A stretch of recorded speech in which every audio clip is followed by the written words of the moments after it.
back vibe, baby.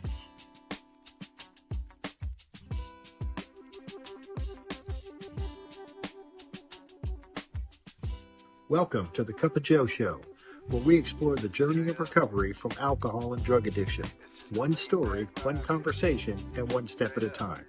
I'm your host, Joe, creating a safe space for honest discussions about the challenges and triumphs of addiction and alcoholism. In each episode, we'll hear inspiring stories and uncover tools that make healing possible. Sobriety is not a one-size-fits-all journey, and you don't have to face it alone. Recovery is possible, and it's worth it. Thank you for joining the Cup of Joe Show. Now let's get started.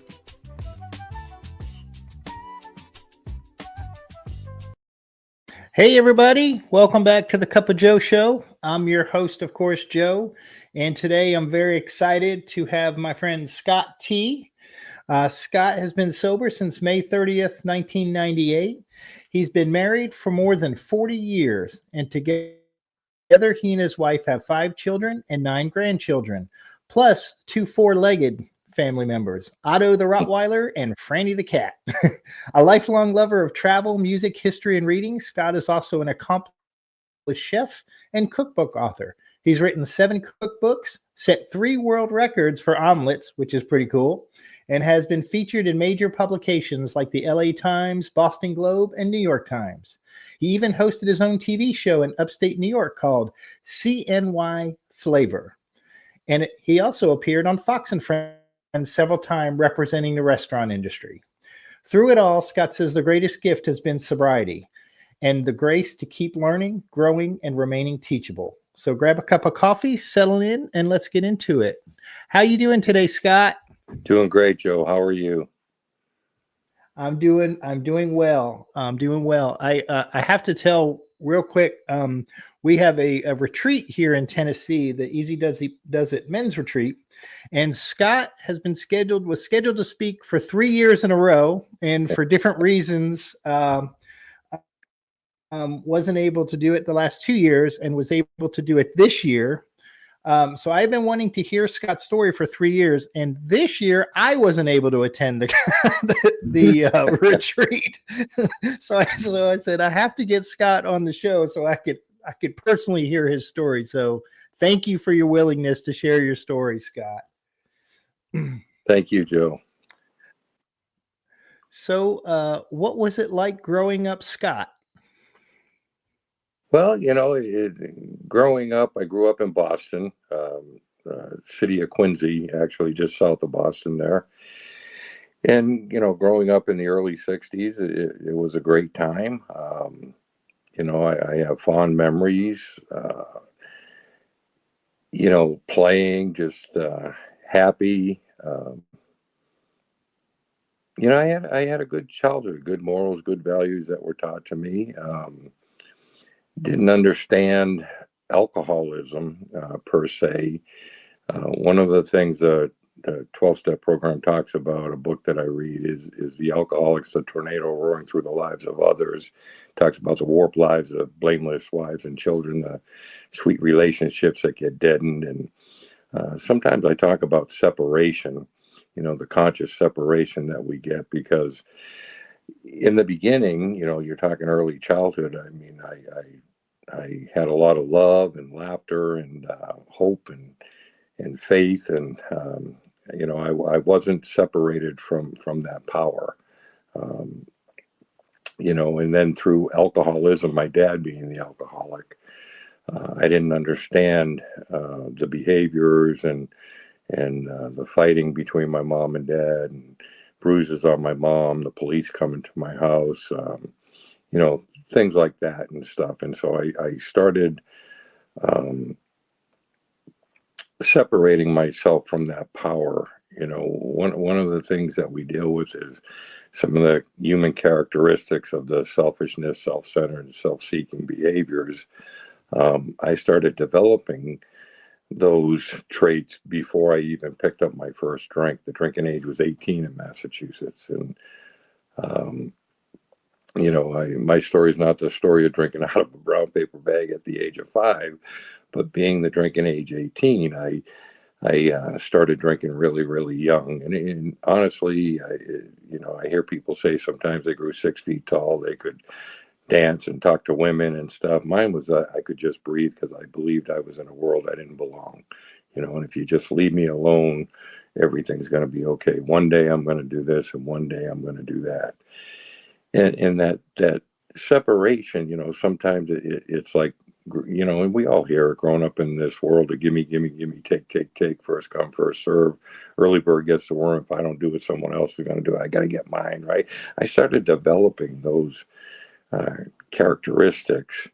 And then once I put alcohol into my system, it just ignited it. Um, and I started making a lot of poor choices. That's just the bottom line. I started making a lot of poor choices. When do you remember the first time you felt the effects of alcohol, Scott? I do. My mom and dad were having a card game. Card games were big back in the '60s, and the neighbors would come over and they'd play cards, and they had all the booze on the kitchen table, and everybody had Tupperware, those big tall Tupperware glasses, and my older brother and I poured a bunch of whiskey and vodka and all those things into the cup and snuck it into the room, and started drinking it, and I mean I remember it going down. I remember it coming back up when I threw up everywhere, and um, you're trying to hide that from your parents and stuff. And one of the things that I don't share about this too, but one of the things I did at that point was I knew that I liked it so much. My brother and I snuck a few beers out of the refrigerator and hid them out in the backyard, and went back in, and then naturally we got caught and the vomiting and stuff. And I remember the very first time that I drank. Yes. Yeah, that the the sneaking it's amazing how early we start doing that. Yeah. I did similar things. It was like when I first got exposed to it, I was like, now I got to hide it. Yep. It's like an instinct, I think it's like an instinct. I think it is because that naturally the next morning we were grounded, and we were sitting out back, and my older brother was sick as a dog, and I opened a beer because we had him hidden out there, and he asked me what was I doing. How could I drink that? And it's like I couldn't wait to do it again. And so, very first time, I'm hiding it, and I'm grounded, and I'm drinking, and that was to set the pattern up for some time to come. You know. So, looking back, I mean, I guess that's a good, probably a early warning sign that maybe uh, there's a possibility for addiction. Was there other signs like that, Scott, when you were growing up? Yeah, yeah. I had a lot of misconceptions back in the '60s. I remember waking up, and my mom and a couple of my brothers were in the kitchen, and they were crying. My mom's crying and stuff. And the long and short of it is in a blackout, my dad had hit and killed a woman, and how do you process that as a young kid? Your hero, and and this happens and stuff. And he got sentenced to AA. That was part of his deal, and he went to AA, and yet he still drank, still did Darvon and Librium. These are some of the old drugs, and so I had these misconceptions on what AA was. I went to Al-Anon with my mom, and back then in New England there were no men in Al-Anon, so it was just a bunch of women that complained about their living conditions and how they were being treated. And my dad, being the alcoholic, would sit down the street in his van drinking, and then follow us home and beat my mom up and call her a whore, and who was she meeting there, and what was she doing telling his business on the streets. And she wasn't doing any of that. She was just trying to find a way to raise 4 boys in a home with alcoholism. And after I started drinking, And, I'm a blackout drinker right from the beginning. Blackouts when you can't quite remember everything you've done. And I had an arrest. I was just turned 13 years old, and I had an arrest for assault and battery on a police officer and drunken disorderly conduct. And it's funny because I come from a family of law enforcement. I have uncles that are police, cousins, everything, and I got an authority complex, and I love it because years later, when I finally pulled my head out of my butt and got sober, defiance is one of our chief characteristics. When you try to tell me what to do, I tend to rebel. If you're a teacher, babysitter, police officer, and so I was a rebel right from the beginning, and I got sentenced to AA from the court and to the young people's group in Quincy, Massachusetts. And I'm 13 years old. The second edition is still being used. One of the founders of Alcoholics Anonymous, Bill Wilson, had just died.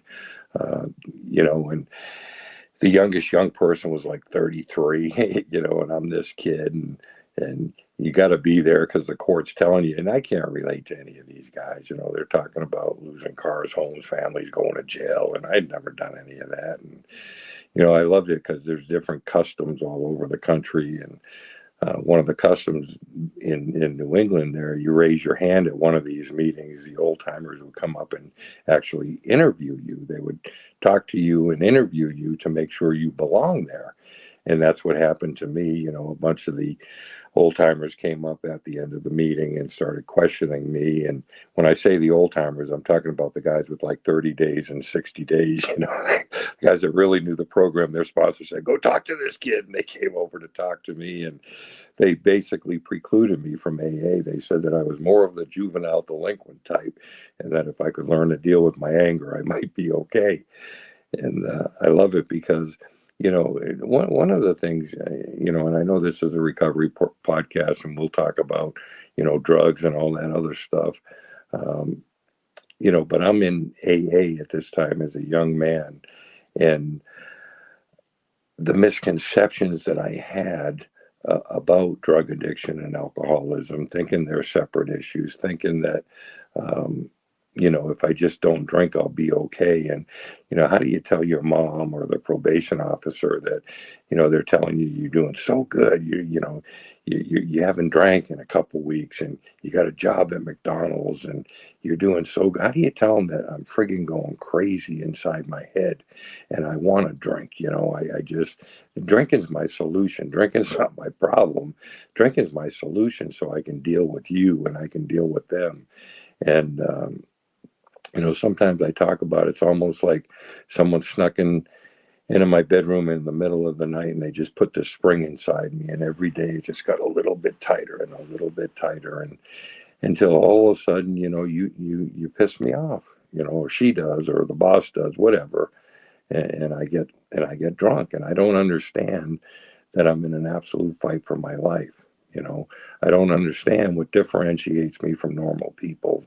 That allergy of the body, coupled with the obsession of the mind, the phenomenon of craving that develops in us. I didn't know any of these things. And naturally, I'm not reading the book. I'm not going to read the book, and I'm not going to get a sponsor, and because I'm different and I'm unique. And I love it because I'm actually living the big book of Alcoholics Anonymous when it talks about how we act in chapter 3, more about alcoholism, how many of us will pursue this into the gates of insanity or death. I'm on this road and I don't even know I'm on this road. And so I had to go because of the court and stuff, but I never did any of the work, never read the book. And I call it a vicious cycle. So all through the 70s, mid 70s, I'm a detox at 14, Skid Row at 16, eating out of dumpsters and trash cans. I'm starting to make the rounds to the homes of the bewildered, as my friend Jim Buckley would talk about, and getting strapped to beds, getting pumped full of lithium, thorazine, chloral hydrate, Haldol, getting diagnosed suicidal, homicidal, manic depressive, all these wonderful titles. And really, honestly, what it is I'm misdiagnosed. What I am is I'm an alcoholic, okay? And all those behaviors of mine are common manifestations of alcoholism and drug addiction. That's what they are. And I didn't know this because I'm not being told this. I'm just, honestly being told, just don't drink and go to meetings, and the meeting makers make it, and that information is killing me. One of the magics of whether, I don't care if it's Narcotics Anonymous or Cocaine Anonymous, Alcoholics Anonymous, it's the one alcoholic talking to another alcoholic, one drug addict talking to another drug addict. No lectures to endure, no axes to grind, and I never had that happen to me. Bill Wilson, one of the founders, used to talk about the cave of alcoholism, and in that cave, the warped lives of blameless wives and children. It's the car accidents. It's the rehabs, the losing your wife, your girlfriend, whatever. And the alcoholic, we're in that cave. I was in the cave, and the priest would come to the mouth of the cave, and my mom would, and the probation officer, and my guys, Scotty, come on out, come on out. And they don't understand. I really want to come out. I just don't know how to come out. And see, they don't know how to come in and get me. And the magic of Alcoholics Anonymous and the 12-step programs, the person that gets properly armed with the facts, about themselves, not the drug addiction or alcoholism as a whole, but they get properly armed because they've done the work, they've gone through the process. They can come in the cave and they can take me by the hand and say, Scotty, come on out. This is what we do. This is how we recover from this seemingly hopeless state of mind and body. That had never happened to me. When I talk about customs, it's funny because my very first sponsor, I was 16 years old, and how it worked back then in Boston. Let's say, Joe, you're my sponsor, and I'm going to take a 4-year anniversary medallion tonight. You would get up as my sponsor and tell the group about me, the step I've taken this year. I like that this year, right? My community involvement, the things I'm doing, the things I'm trying to become. And then I would get up and accept it. And this guy, Fred, he was like 33. He was one of the youngest guys in the group. He's getting his 4-year anniversary medallion. I'll never forget it because he got up, his sponsor said all this wonderful stuff, and I'm listening, and I'm looking at this guy, and he held the medallion in his hand, and he goes, I was really nervous this morning when I woke up because I knew I was going to have to get up here in front of all you people, so I smoked a joint to take the edge off, right?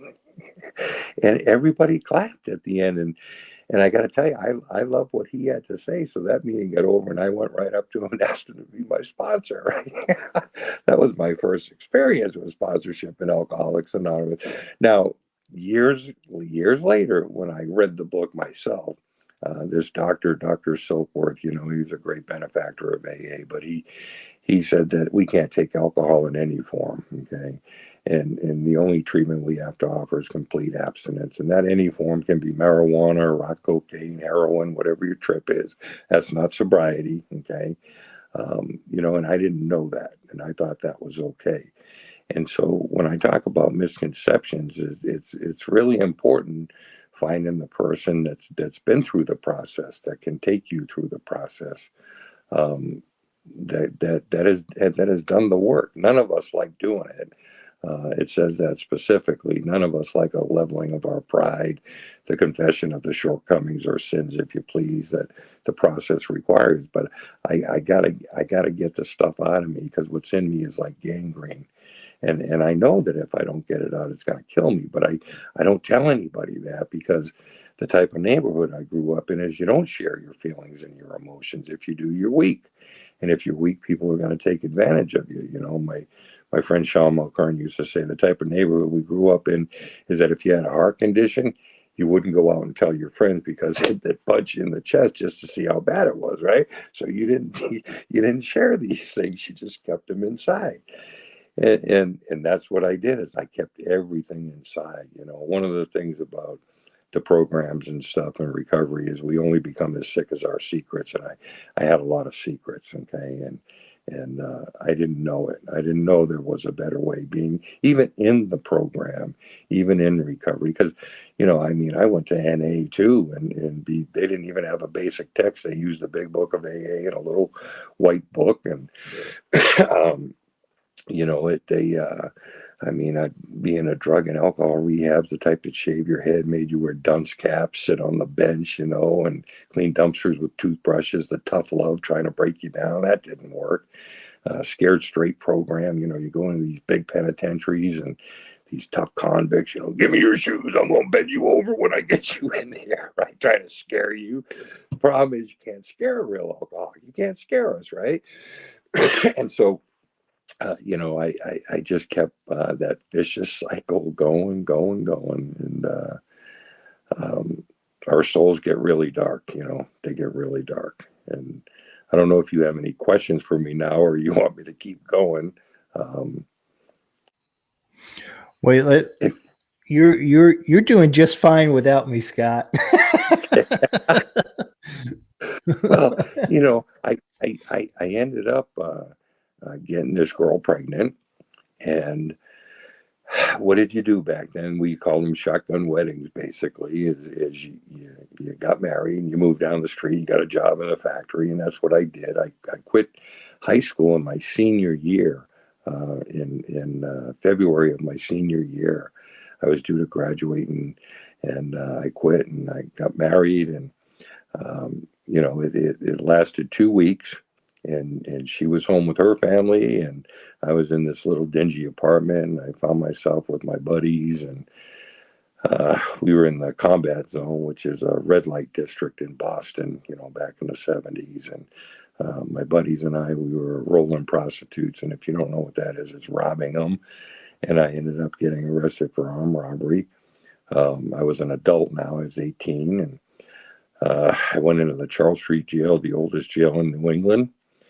And it's, 5 tiers. And I walked in like that Richard Pryor and Gene Wilder movie, Stir Crazy. That's right, we bad. And guy got thrown off the 5th tier and he got killed. And it scared me to death because I had heard all the things that happen to cute little punks when they get you in there. And I was cute. I had long hair and everything. I was worried about what was going to happen. Massachusetts is a Commonwealth law state. And so how that works basically is you have the right to face your accuser. If they don't show up 3 times in court, they dismiss it, lack of prosecution. And it's pretty hard to find street people, and I went to court and they didn't show up. I got bailed out. And this is where my soul became really dark because I knew I was doomed. The big book has wonderful terminology with the English language about how we're basically screwed, okay? And I knew I was going to drink again. I knew I was doomed. And I ended up going to my little dingy apartment and drank a bunch of beer and smoked some weed. And I got in a bathtub and I cut my wrists. I cut them all the way down and tried to kill myself. And I came to 5 days later on the critical list, and the shame, guilt, remorse that I had from that, I couldn't even do that right. And just so very, very lonely. They say that addiction is a disease of loneliness, and I'm very, very alone. And I ended up beating that case, and you think that would be a time for celebration, but it wasn't because I knew I was going to continue on. And so I tried to kill myself again.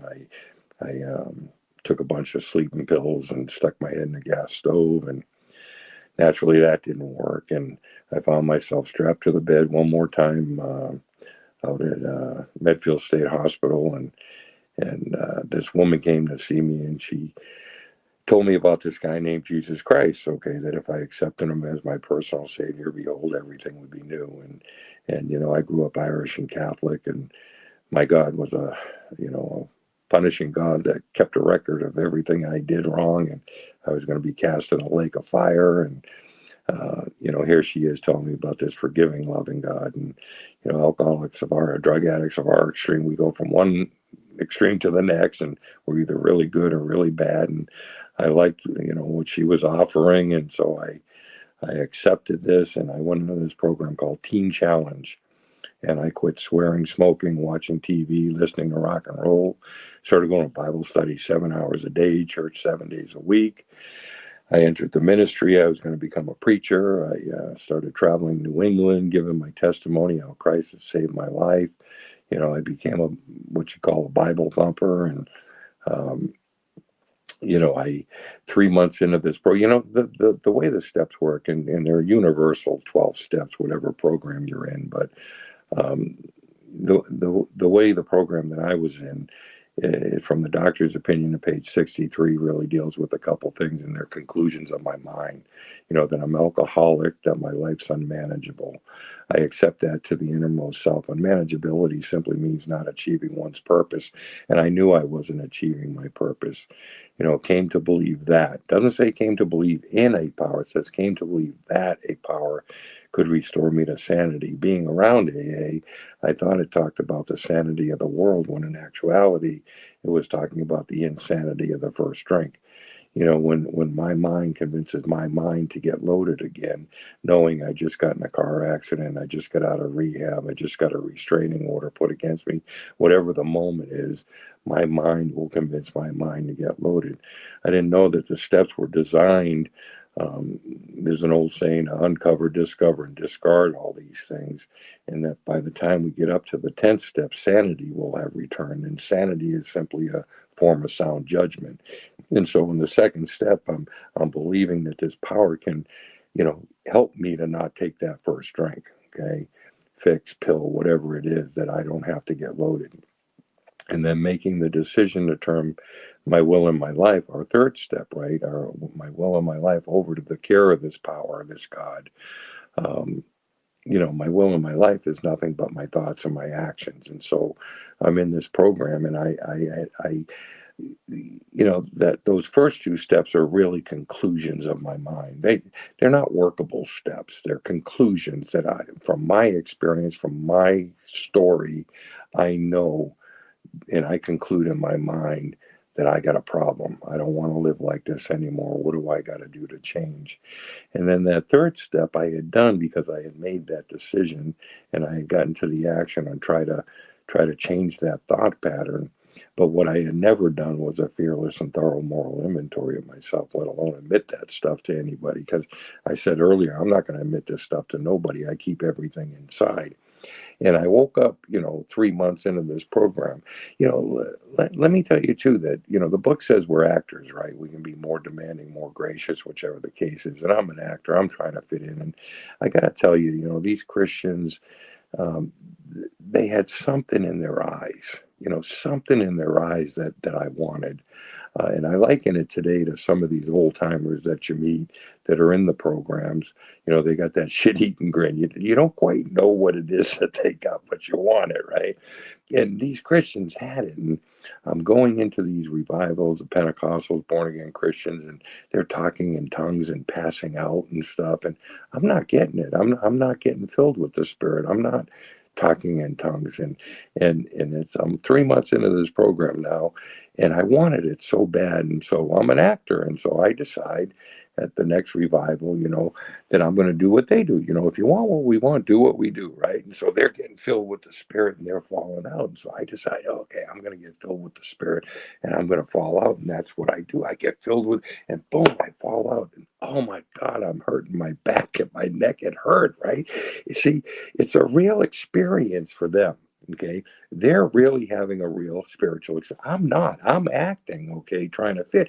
And so, bam, I'm hitting the concrete and something. Oh, it hurt. Oh, and it's like, now I can't tell them it hurt though, right? Because then they know I'm making it up.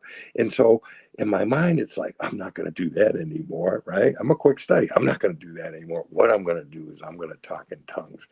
And so, the next one, I get filled with the Spirit and I start making this up. And I call this my throne of judgment, because I start making it up. And Joe starts interpreting what the Spirit's telling him that I'm saying. So I know he's full of crap because I'm full of crap, right? And now in my mind, this whole thing's full of crap. Now, I don't say these things, but now I'm thinking, because I'm a thinker, right? And now, oh my God, this is all full of crap. And so I wake up. We call them moments of clarity, okay?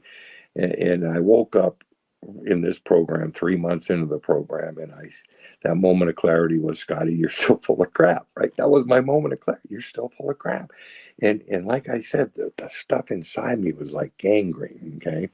And like your show here is called the Cup of Joe, right? And I have a cup of coffee right here. I drink it black, okay? I drink it black. And if I took this cup right now, and I put it underneath the sink and I drip cool water into it, right? At the end of this show, when we're done talking, if I look in the cup, it's still going to be dark and dirty and mucky and cloudy, right? It's not going to be clear, cool water. What the fourth and fifth step are designed to do is, this is me full of crap, and then I dump it, boom. And now maybe I can retain some of that cool, clear water, and it'll be beautiful. I can retain the message, the hope that you're trying to give me, the message of hope, that promise of the freedom of the bondage of self, and I can retain it. But see, I'm trying to put this good stuff into me, but inside I'm full of crap, and I hadn't dumped it. And that was my moment, like, of clarity when I woke up. And I went to the director of the program, and now he's a non-alcoholic, non-drug addict. And I went to him and I said, I got this stuff I got to get out. And oh my God, we got into a spiritual battle. We started quoting scripture to each other, and it was literally a scriptural battle. Don't you believe you have the strength to face all conditions through the power of Christ Jesus? Don't you believe that? And now we're going back and forth, right? And I told him what he could do with his program. And I walked away. Remember, defiance, one of our chief characteristics. The forward in the 12 and 12, it says that the 12 steps are a set of principles that are spiritual in nature, that if I practice them as a way of life, it's going to expel the obsession and leave me, the sufferer, usefully and happily whole. And I'm not usefully and happily whole. Okay. And that defiance came back, and I told him what he could do, and I walked away from the program. And I had that misconception about AA still. Right? I had never been told smoking weed is not okay. And so I decided I know I'm an alcoholic. I'm not going to do I'm not going to drink. I'm just going to smoke some weed. And you know what happened? I just smoked some weed, and then you get that cotton mouth, and a beer passes in front of you. And, our book says that we can't bring to sufficient force the pain, the misery of a week or a month ago. Okay. And we take that drink, and then the drink takes a drink, and the drink takes the man. And one more time, I'm off and running, wondering how the hell this happened. And I know you have singleness of purpose and primary purpose in the programs, whether it's Narcotics Anonymous or CA or AA, but they're all intertwined. Even the big book of AA talks about gin and sedatives. And what's gin and sedatives? Well, that's drugs and alcohol, right? Because I'm a garbage pail, the magic elixir. You're going to give me stuff so I can drink more or drink less or whatever. I'm going to try to find that balance so that I can continue to drink. Okay. The baseline is that I have that allergy in my body coupled with the obsession of mine and the phenomenon of craving. And once I start, my friend Paul always says destination unknown, because I'm going to do anything. I'm going to do heroin. I'm going to smoke rock cocaine, whatever it is, I'm going to do it. And that's what happened once again. And all of a sudden, and I'll fast forward here because we'll run out of time with my story, but I find myself November 14th, 1979, sitting on this bridge called the Bourne Bridge in Cape Cod, Massachusetts, and 169 feet up in the air, and so very, very alone. I'm just flawed, ashamed, defective, unlovable, all these things. Nothing works for me. AA, none of it works for me. Psychiatry, none of it works. Medications, and I just, I call it self-absorption. I got me on me, and I can't get me off of me. And I'm sitting on this bridge, and it was a big drama. The state police blocked the bridge off. Corps of Engineer and Coast Guard were down in the canal with spotlights on me. The Good Samaritan Suicide Prevention League talked to me on bullhorns, trying to talk me down. And I'm very delusional, and thinking about how the West was won, or Dillinger, I would have been a great gangster, right? All these things, the woulda, coulda, shouldas, turn left when I turn right. Full of resentment, Latin word-based word, resentare, refeel, rethink, replay. And that's what I'm doing in my mind, all the woulda, coulda, shouldas, and, focusing on bad things, not good things, not, I joke sometimes, being a Boy Scout, being trustworthy, loyal, helpful, friendly, courteous, kind, obedient, cheerful, thrifty, brave, clean, and reverent. I remember that good stuff. But I'm on the bridge thinking, wow, I saved this kid's life. I got honored by the House of Representatives. I got a plaque. And I'm thinking my dad was drunk and he didn't show up. That's what I'm thinking on the bridge. Not the good stuff. I'm thinking about my dad being drunk and not showing up. I'm thinking about getting caught coming home from school, from sneaking out the night before. My dad grabbed me and marches me to my room, and there's a lock on the outside of the door.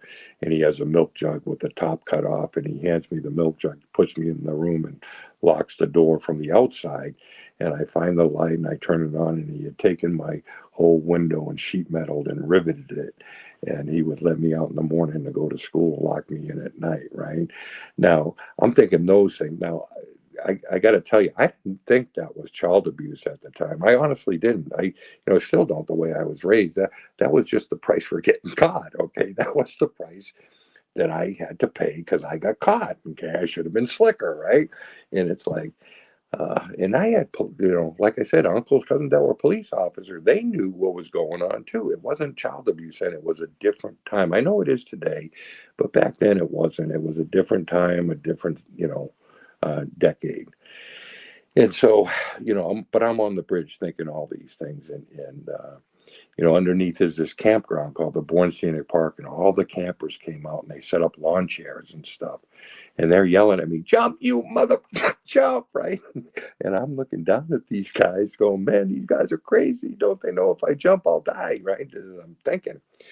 And so I tell this story to really show the cunning, baffling, and powerfulness of alcoholism.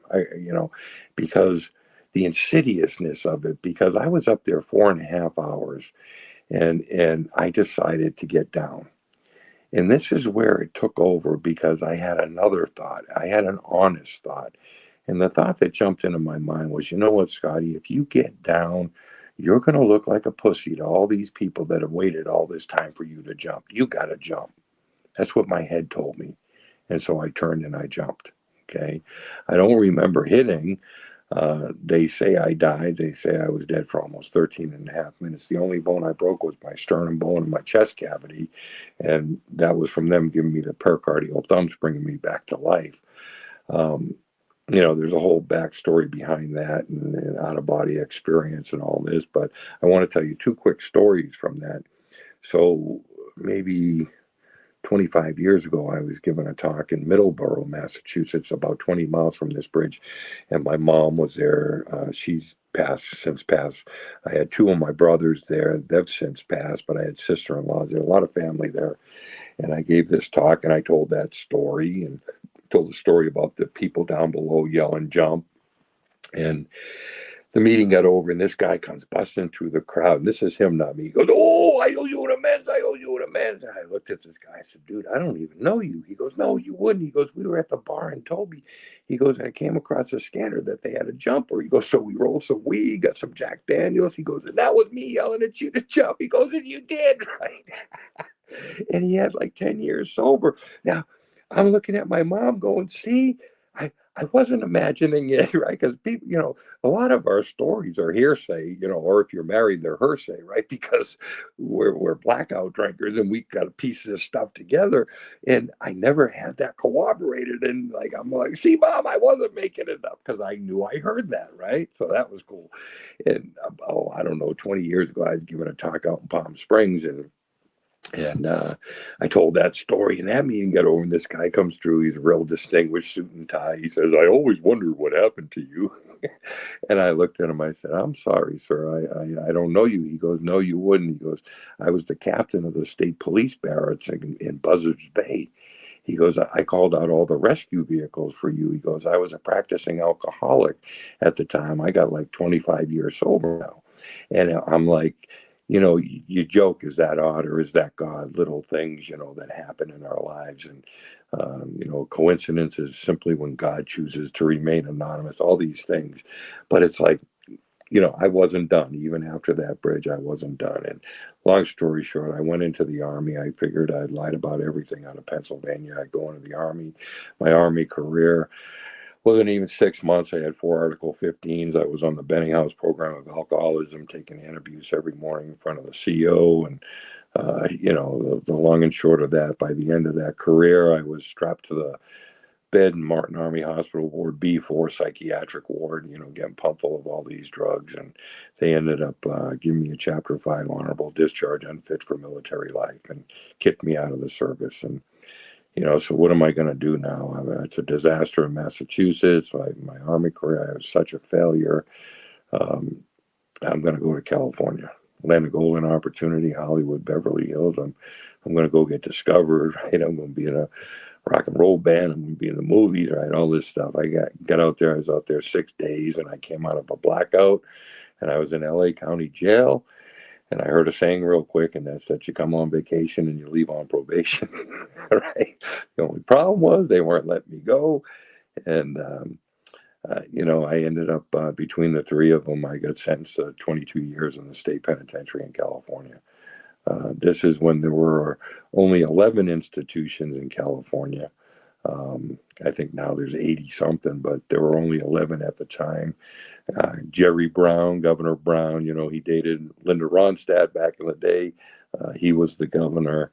And, those of you that have been in jails and prisons know it's nothing but a human kennel that breeds violence. And I let it breathe the violence in me. I became an absolute animal. I got tattoos all over me. All the things that you hear happen in there happen. I made it up to this institution called Tehachapi. And I got invited to a meeting of Alcoholics Anonymous. I had been in AA 10 years at this time. And it's like, oh, okay, let me try this. And I went into AA and I sat in the back. And it was done by Southern California H&I Hospital and Institution. And they started that meeting and they introduced a panel member, one of them, and his name was Eddie Miracle. And I'm a little cynical AA guy, right? Oh, that's a cute AA name, Eddie Miracle, but that was his real name. And he started out and he said, if you're new, you've come home. You need never be alone again. You're like the prodigal son who had to venture out there. Now you're home. He started talking that this is a disease of perception, of our glasses being half empty or half full.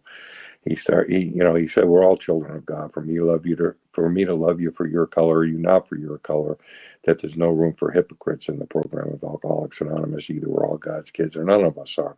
What was my choice to be? And he started talking a lot about his sponsor, a guy named Chuck Chamberlain. And I believe luck and chance was passing me by. It was the first time in AA, and understand this, it was the first time that I heard chapter 5 from the big book being read, or chapter 3 more about alcoholism, that many of us would pursue this into the gates of insanity or death. They're talking about me.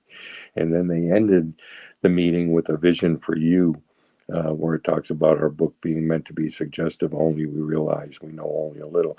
And I'm sitting there going, oh, this is so good. Where are they getting this? And my fundamental belief now is if you want to hide something from the alcoholic, put it in the book, right? They'll never find it because they never read it, right? I've been in AA 10 years, never read it. And so I jumped in AA like my life depended on it, because it did.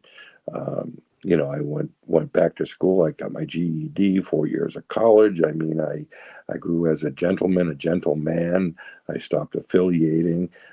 Became a sober member of AA. My sponsor was Eddie Miracle. My grand sponsor was Chuck C. I never got to meet Chuck because he died when I was in prison. But I worked all 12 steps. I had that spiritual experience or awakening as the result of the steps. And I got divorced when I was in there. I met another young woman. That's a whole other story. It's really trippy. And I was told I didn't owe myself a weekend with her. When I got out, I owed myself a meeting, and that's what I did. I went to the Rafters in Newhall, California. Very first day out. Second day, I was at an AA dance. The third day, I was at a San Fernando breakfast meeting in California, and then the Pacoima group, and this big guy with a big beard was standing at the podium, and he bangs the podium, and he says, "The elevator to sobriety is broke. You must use the steps," right? And I'm thinking, this guy's crazy. They called him Crazy Ted, right? He later became my sponsor. That's another story, but if I get to it. And then that Monday, I was in a panel in Acton rehab, and that's how I started my walk in sobriety. And all the promises came true. The freedom of financial, economic insecurity would leave, a new freedom, a new happiness, all that stuff. And I started businesses, and I got married, and I started having kids, and I joined that rock and roll band I always wanted to join. I became a lead singer of a couple different bands, and built a custom home on Cape Cod and bought a house in Valencia and had 13 cars, was making more money you could shake a stick at. I flying between LA and Boston 4 or 5 times a month, getting picked up by limousines, chauffeured wherever I wanted. I mean, this program where it really works after making 20 cents an hour for years, and now I'm living the dream, and um, my story's not a story of an happily ever after, though, because we work the steps in order, but we can give them back in order too. What I mean by that is, my sponsor died. I had long-term sobriety. I didn't get another sponsor. I, was speaking all over, for lack of a better term. They give you the mantle of circuit speaker, and I'm traveling all over speaking, telling you what you could become if you were honest and willing enough to try it. Um, and I carry this message, the message of hope, the promise of the freedom of the bondage itself. Well, all of a sudden, I'm not carrying that message. I'm carrying the message of look at me, look at where I came from, look at where I am now. Me, me, me, me, me, me, me. And I gave that step away. Step 11, where we become seekers, sought through prayer and meditation to improve the conscious contact with the power, with God, right? I'm not doing that anymore. I distinctly remember 5 years sober, I stopped getting on my knees. I used to get on my knees every morning and every night.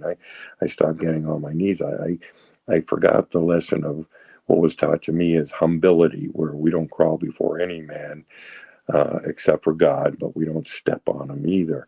And that humility that we gain from getting on our knees and getting on our in the morning and at night, I forgot that, because you can talk to God in the shower, you can talk to him in the car, and that's true.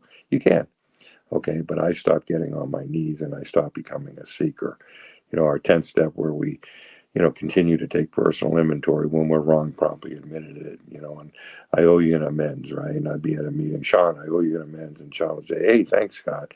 And then I'd walk away and I'd say, I owe you one. I'm not going to give you one. I call that mental masturbation, because, see, now I'm starting what I call practicing a program of hypocrisy. Getting up, professing a belief in a system and a way out that brings us back from the gates of insanity and death, and walking out the door doing something totally different, right? And again, we become as sick as our secrets, 8 and 9, owing amends, and, steps 6 and 7, the character defects, the shortcomings, they're back and forth. And, I'm forgetting the way it's designed, where it says that step 6, that's a step that separates the men from the boys, the men being the perfect objective, which is of God, and then my objective. They're 2 short paragraphs in our program, in our book, and they're the 2 least understood steps in the whole program, dealing with the 7 deadly sins and the character defect that we deal with for a lifetime as they crop up, and I'm not dealing with them, okay? And now the stuff inside me again, the secrets, and we become as sick as our secrets. And I back myself up right to the 3rd step, where it talks about, uses the word continue, that the rest of my program depends upon this step and continue, and how I continue. And I'm not doing it. Okay. God is nowhere. My friend Lou Adler said to me, Scotty, it's pretty hard for one God to recognize another God, and how true that is. And the insanity returned. Okay. And I drank. I didn't drink and then get insane. And I want you to understand that it's the insanity return through, the basic human instincts, sexual instincts, social instincts, security instincts. They're all good. They're all God given. But we tend to miss the mark because it's not the right flavor, or the might not, or, the right this or the right that. And the compromises that we make, and the insanity returned, and I drank. And I turned my back on everything, on AA, NA, all of it, my family, and in short order, I lost everything. That's just the truth. I had several restaurants in LA, and, my wife looked at me and, said that our relationship is so damaged that God can't even fix it. And we were going through a bitter divorce. I was down to 129 pounds. That's 150 pounds less than I am right now. I couldn't stop drinking. I know what it's like to want to stop drinking and can't stop drinking. that physical allergy coupled with that obsession of the mind. And I'd go into meetings and people, well-meaning, well-intentioned people, you done now? You got enough arrows in your ass now? And, can I be your sponsor? Oh, that would get me, and, I'd walk out the door and get loaded. I remember, I don't know why this just popped into my head, but I remember when the very first night I drank, I was at a men's stag the next morning, and my friend Matt came up to me. I'd spilled coffee all over me, and he looked at me. He goes, "You drank?" And I go, "I did." He goes, "You smoke any weed?" And I go, "No." He goes, "You do any heroin?" I go, "No, Matt." He goes, "Did you freebase?" That's what it was back in the day, freebase before rock. And I go, "No, Matt." He goes, "Damn, and you're back already?" And he walked away, right? And when he walked away, I thought, he's right. I got to raise my hand as a newcomer again. I got to freaking that ego.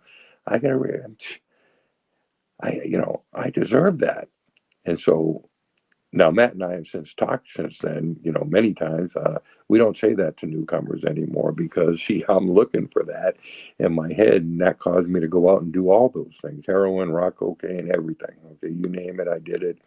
And I was down to that 129 pounds, looking out the window for the bush people because, they were out there. And the long and short of that whole thing, it was such a disaster. I lost everything. I lost absolutely everything.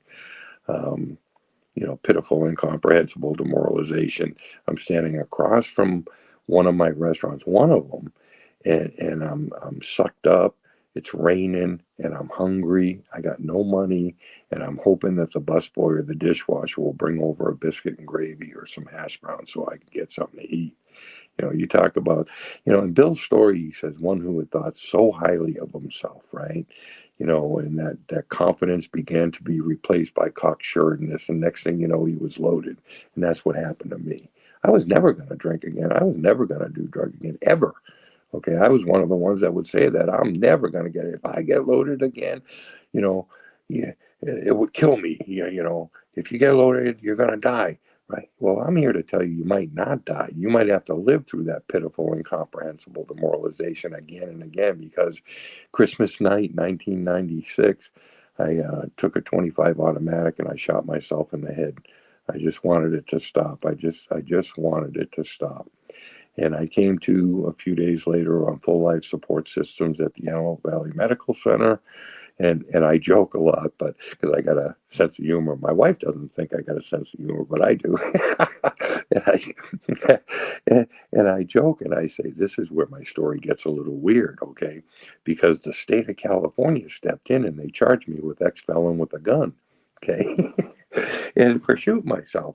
And back in the day, remember when I first was in trouble, they had what was called the bitch. It was a habitual criminal act. Okay. Now, I never hurt anybody. I never did. I never hurt anybody. I was just a stupid drunk robber and stuff, right? But I never hurt anybody. Well, because of the felonies, though, and now I'm an ex-felon with a gun, they had a 3-strike law. And they ruled that this was going to be a third strike. It was actually going to be a 4th strike they were going to give me. They were going to strike me out. And so I go into court, and we're actors, right? I need rehab, and I try to play that game, and I tell the judge I need help. He goes, "You sure do," and he remanded me into custody. So the long and short, next thing you know, I'm in Chino State Prison, and they're going to give me 25 to life. Okay. And my thought was, I had that honest thought again. And my thought was, I want to be sober now. I'll work the steps now. I'll get a sponsor now. No, please. Right. We become spiritual real quick when we go into those places. And my case is no different, but if you've ever read that other big book, and Daniel in the Lion's Den, or Peter sitting there, the light coming and the jail gate opening up. That's my story. On October 7th, 1997, this judge pulled me out of state prison. That relationship that was so damaged, that bitter divorce that we were going through, that woman started a letter campaign. Okay. And people all over the country and the world wrote letters to this judge. And he pulled me out of state prison and he said, I don't understand this. You seem to have helped a lot of people. How could you do this to yourself? And I want you to understand, he didn't understand alcoholism. He didn't understand how, we can build this pretty picture up to our bosses, the judge, the probation, our wives, whatever, the boss, at this time, please give me another chance. And we're such good con artists, we get them to give us another chance, and then we get loaded and we tear the house down, right? He didn't understand any of that. But I believe God touched him, because what he did was he struck two of my strikes, and he released me the next day. And he released me with a 5-year tail, okay? And the long and short is, I jumped out, and I jumped in AA like my very life depended on it, not thinking I was ever going to work the relationship out with my wife or my children, never thinking I was going to get anything back. Never. I just didn't want to drink anymore. I wanted to have a primary purpose again. I wanted to help the alcoholic and drug addict to achieve sobriety.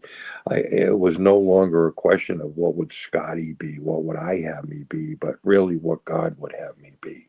To go where he wants me to go and say what he wants me to say, and let that ego and arrogance just, go to the back burner, and to become a servant. And that's one of the things. You can come in AA, NA, and all this a big shot, and hopefully you work yourself up to servant, okay? Because that's the highest rank we've got in these programs, is being a servant and trying to help others. And once again, all the things came true for me. I didn't get everything back, but I worked it out with my wife and my family, and I still had a few restaurants, and it's like, God is good. God is good, and I did a lot for you. I worked the steps again. I made the amends. I had to do the work. And it's been a rocket ride the last 28 years, and I've got to travel all over this country and out of the country, and I've been very blessed to one of the funny ones. Yeah, you'll like this. I was in Egypt, and I was given a talk on God as you understand God, and I'm at the Swedish embassy in Cairo, and there's only 11 people there, 11 alcoholics. Okay, only 11. And I hear all this ruckus going on and clapping and stuff. And I says, what's that? And they said, oh, you can look. And I go over to this wall, and I get a chair, and I look over, and it's all this glass, like panels. And there's got to be 175, 200 people in there. And they're clapping, and they're having a good. I said, what is that? And they go, oh, that's NA. I go, that's NA? And they go, yeah. And I go, is that like a conference going on over there? They go, no, it's like that every week, right? And I go, what? And they go, well, this is an Arab Muslim country, and alcohol is forbidden in the Quran. So everybody's a drug addict, right? Because you can go into the pharmacy and get whatever you want. Everybody's a drug addict. He looked at me, he goes, but that we're real alcoholics here, right? Because there are only 11 of them. I just thought that was hilarious. But, gave a talk on my 5th anniversary at the Vatican at St. Paul's, okay? Led a meeting at Congress, right? And I know Congress isn't that popular these days, but my wife and I were invited to dine with from the Speaker of the House. We were guests of the Speaker of the House, and in the private dining underneath the Capitol, right? All those things are good. Yeah, I mean, those are fun, right? Conventions and stuff. But see, I go into the jails, and I go into the rehabs, and I go into the rescue missions and stuff. And, I know there's probably a lot of women listening to this, and I like to tell a couple quick stories. But one was about a woman, and she was 85 years old, and I was in Fredericksburg, Virginia, and she was getting a 30-year anniversary medallion, and she talked about what it was like growing up in the South. And they had a woman they called Mammy, and she was a big black woman, and all the kids in the neighborhood would go and sit on Mammy's lap. And she remembers sitting on Mammy's lap at 5 years old, and she was rubbing Mammy's skin, and Mammy looked down at her and said, child, my skin is as dark as the night, but my soul is as white as snow, just like yours, right? She's a little 5-year-old girl and runs away. 50 years later, in the grips of alcoholism and drug addiction, she wakes up to what we call the hideous four horsemen: the terror, the bewilderment, the frustration, and the despair. And that's when we're coming out of it. That's not when we're in it. And she looked at her skin and she remembered Mammy. Okay. And she had that surrender. And in that moment, she cried out to God. She said, my God, my skin is as white as the snow, but my soul is as dark as the night. Help me, Father. And he did. She was getting 30 years.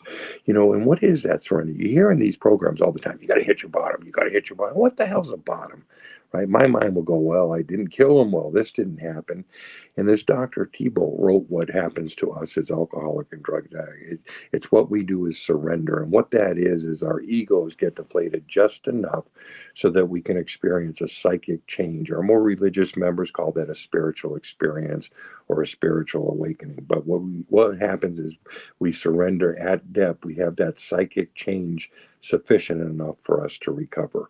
And it's the ego getting reduced. He said the problem, though, is that we have such a tremendous capacity for resurgence, our ego, that we gotta work on that. And that's the purpose of the rest of the steps, is to get that ego reduction, to get that so that we don't have to get loaded again.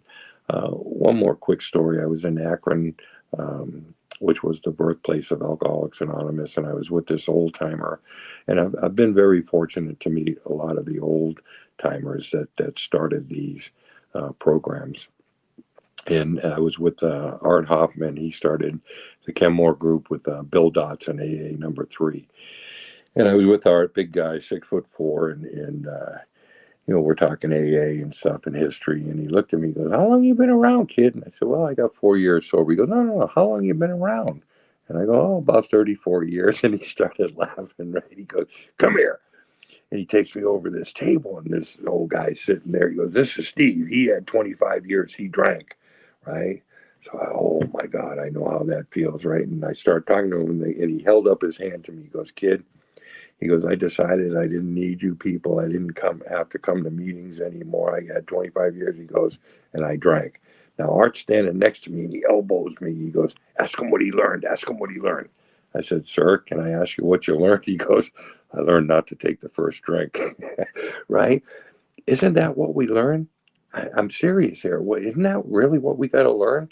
Yeah, we can all pontificate and tell wonderful stories, and we all got stories, and my story is no better than yours. We have the anonymity, but we got unanimity in AA, meaning none of us are better than anybody else.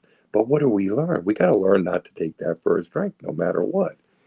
And I know I'm a little over time here, but I wanted to tell you I was in 1982. I'm in a cell, and I picked up this track, and little did I know that it was a poem that used to be on the tables in Cleveland, Ohio, back in the 40s and 50s. But it was written by an anonymous writer, and it just hit me between the eyes. And what it said, basically, see, Dr. Bob, he was one of our co-founders, believed that the eyes were the windows to the soul, and that I can BS you and you can BS me, okay, but I really can't BS myself. And he talked about the mirror being the looking glass, okay, and looking at ourselves in that mirror.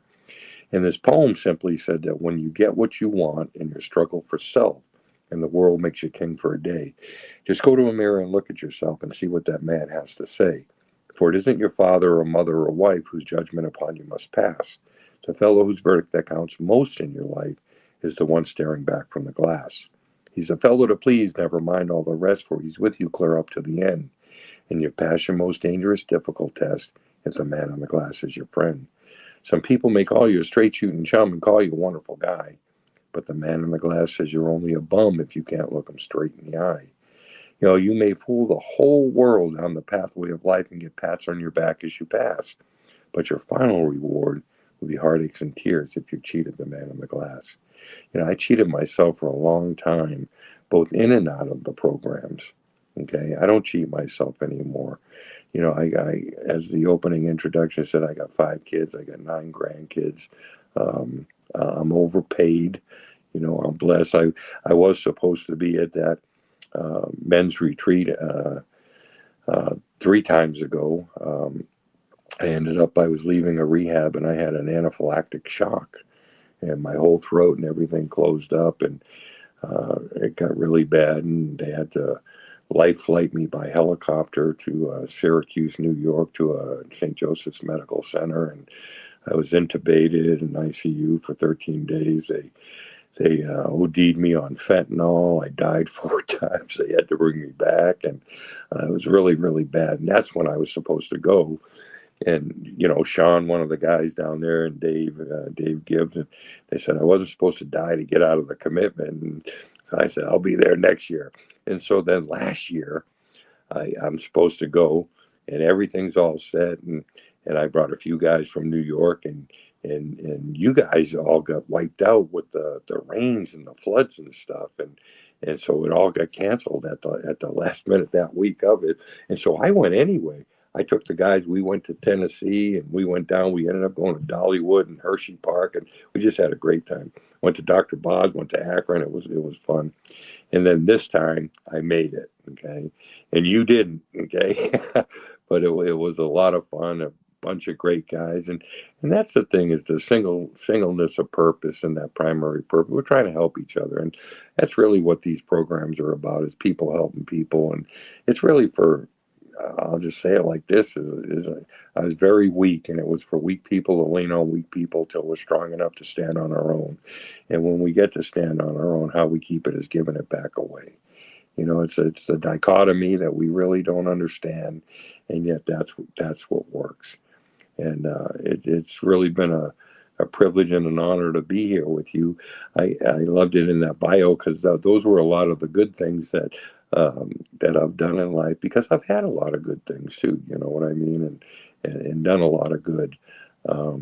We tend to focus on the bad, but as in anything, we have good and bad, and that's that. I want to say this too. That's a mistake people make about the 4th step. They think that it's such a scary step, right? And did a fearless and thorough moral inventory. They think that it's an amoral inventory, that it's all the bad stuff. But it's not. It's a moral inventory.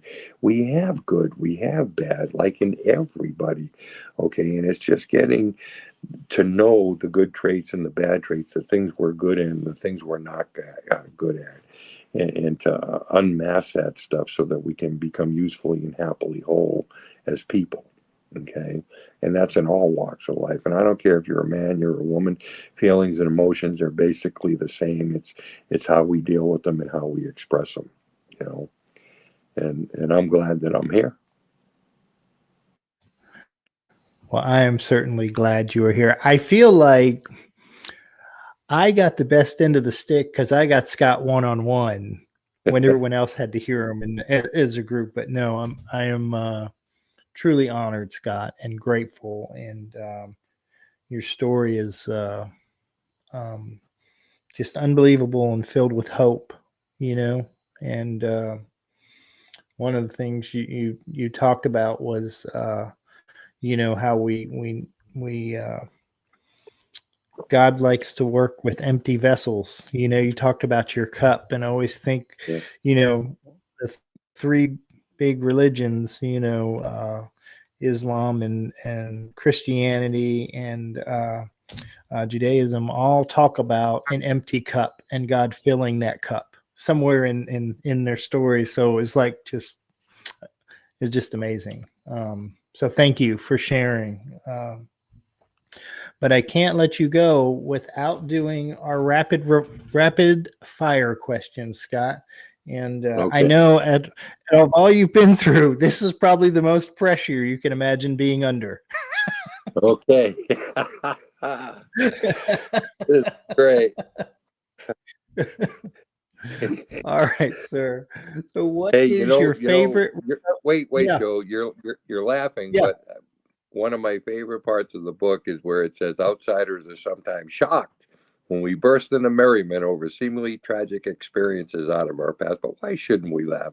We have recovered and been given the power to help others. So we think laughter has its usefulness. I love that part. My sponsor used to drill that into me. It's okay to laugh. Yeah, I think it's important. I really do. And so thank you. Thank you for that. Because that's important for people to know too, that it is Yep. okay to laugh, you know. All right, Scott, here we Okay. go. What is your favorite recovery slogan? First things first. What is your least favorite recovery slogan? Hmm.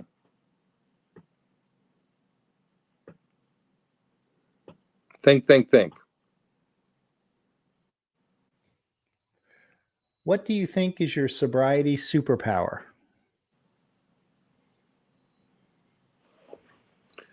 Honesty. If you could say one thing to your former self, what would it be? Knock it off.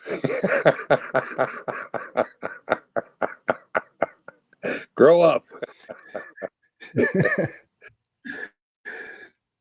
What song do you play to lift your spirits when you need a boost? AC/DC. Back in Black. Yeah. If you could grant yourself one wish to help with your recovery, what would it be?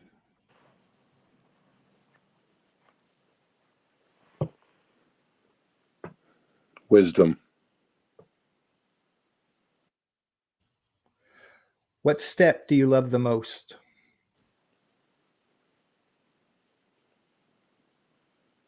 Hmm. 10. What step do you love the least?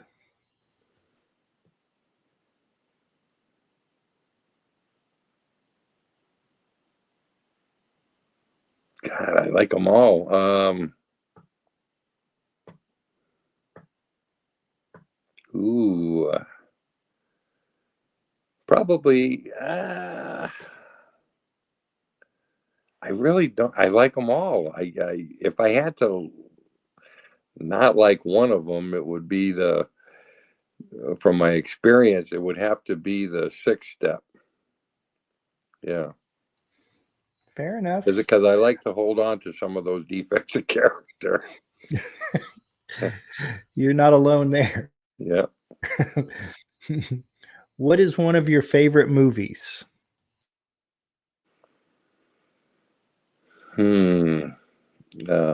Polar Express. And finally, if heaven exists, what would you like to hear God say when you arrive at the pearly gates? Ha ha.